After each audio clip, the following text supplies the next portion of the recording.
Beth and Harry, newlyweds, arrive on a secluded island called Coral Beach for their honeymoon.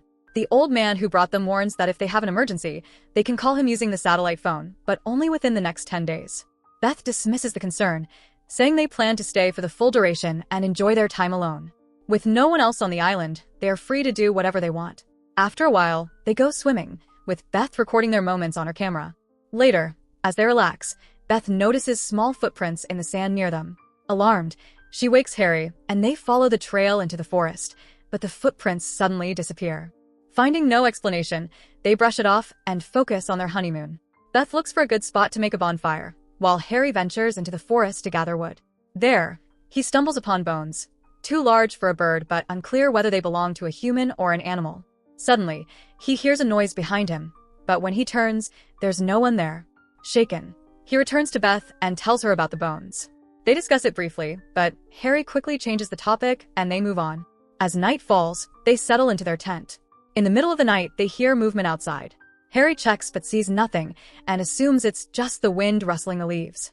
They go back to sleep, but the sound returns later. Still, they dismiss it. The next morning, as Harry swims, Beth calls him over in shock. Someone has hung her underwear on a tree. But how? No one else is supposed to be on the island. Disturbed, Harry searches the forest, thinking someone might be playing a prank, but he finds nothing. Later, they go fishing, where Harry narrowly avoids stepping on a venomous starfish that could have killed him within 30 minutes, something Beth had read in a book. As they return from fishing, they hear a distant cry from the jungle, as if someone is in pain. Following the sound, they discover an old, abandoned cabin. Inside, they find a bed with a figure lying on it. Beth steps outside while Harry explores further, discovering a small room with tally marks covering the walls, possibly counting the days someone was trapped there. His eyes then fall on eerie carvings depicting a girl attacking a man with a spear. But just then, Beth calls him outside, where they find a grave with a name carved into it, Coral. The sight leaves them with unsettling questions. Who is this girl? How did she die?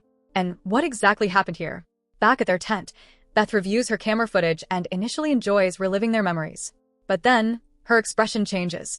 Someone had recorded their private moments while they slept. Worse, the recording was made using their own camera. Terrified, Beth insists they leave, but Harry tries to calm her, saying there's nothing to worry about. Maybe it was a prank by a child or someone who had visited before, and then left. But this island is deserted. There's no one else here. So how could a child have done this? Still, Harry tries to cheer Beth up, telling her to forget about it. Both of them do a tribal makeover and start playing around. While playing, they find themselves near the same cabin again. Strangely, it seems to have changed locations. It was somewhere else yesterday, but now it's here. However, they don't pay much attention to it and continue their game. Suddenly, Harry hears the sound of a boat. He rushes to the beach and sees two men shooting sharks with a gun. Feeling uneasy, he ignores them and returns to the tent. But something doesn't feel right. He starts to suspect that someone else might be on the island, secretly playing pranks on them. As night falls, they go to sleep after eating. But once again, they hear someone crying. Determined to find out who it is, Harry decides to go outside. Beth, too scared to stay alone, follows him. They reach the same cabin again, but when they open the door, there's no one inside, just an open book, as if someone had been reading it moments ago. Beth looks outside and notices a stone placed near Coral's grave. Strangely, the grave looks much better maintained than before. They assume the two shark hunters must have repaired it and that the cabin belongs to them as well. That night, Harry decides they should sleep outside, thinking someone might be watching them. But the entire night passes without incident. However, in the morning, Beth discovers something horrifying. A jellyfish has been brutally killed and hung near their tent. She's terrified and insists they leave immediately. Harry agrees and tells her to bring the satellite phone, but it's missing. They suspect the two men stole it, so they go to confront them. Harry tries to communicate, but the men don't speak English. Somehow, he asks them for help, but instead, one of the men starts misbehaving with Beth. Enraged, Harry fights him, but Beth stops them and drags Harry away. Now, both of them are convinced the men stole their phone. After they leave, they carefully check the men's belongings, but the phone isn't there. Frustrated, Harry decides to sneak onto their boat to try using their radio to contact Jackson. He tells Beth to stay put. Once the area is quiet, he sneaks onto the boat and tries to use the radio, but it's of no use. Just then, the men return, beat him unconscious, and take Beth captive. That night, they torment Beth while Harry, tied up nearby, is helpless to stop them. Suddenly, footsteps echo from the forest. The men, sensing someone is watching them, follow the sound. Taking advantage of the distraction, Harry breaks free and rescues Beth. Gunshots ring out in the distance. As they approach, they see one of the men injured while the other helps him onto the boat before speeding away. The next day, Beth follows a blood trail leading to the cabin. Inside, she finds the same open book and starts reading. Soon, Harry joins her, and she tells him everything she's discovered. The book was written by a man named Gene, who had lived in this cabin. He wrote about a girl named Coral, who once lived on this island. One day, she was bitten by a poisonous snake and was on the verge of death. Desperate for help, she found a group of men on the island. But instead of helping her, they took advantage of her helplessness. She died as a result, and they buried her body here. However, her soul never found peace. Since then, her spirit has haunted the island, killing anyone who sets foot here. Gene was the first to see her and documented everything in his book. After hearing this, Harry laughs, thinking it's just a made-up story. He heads to the beach to listen to music, while Beth gathers stones and places them on Coral's grave as a sign of respect. Suddenly, she hears someone crying inside the cabin again. She hesitates, but decides to investigate. Meanwhile, as Harry enjoys his music, we see a shadow moving behind him.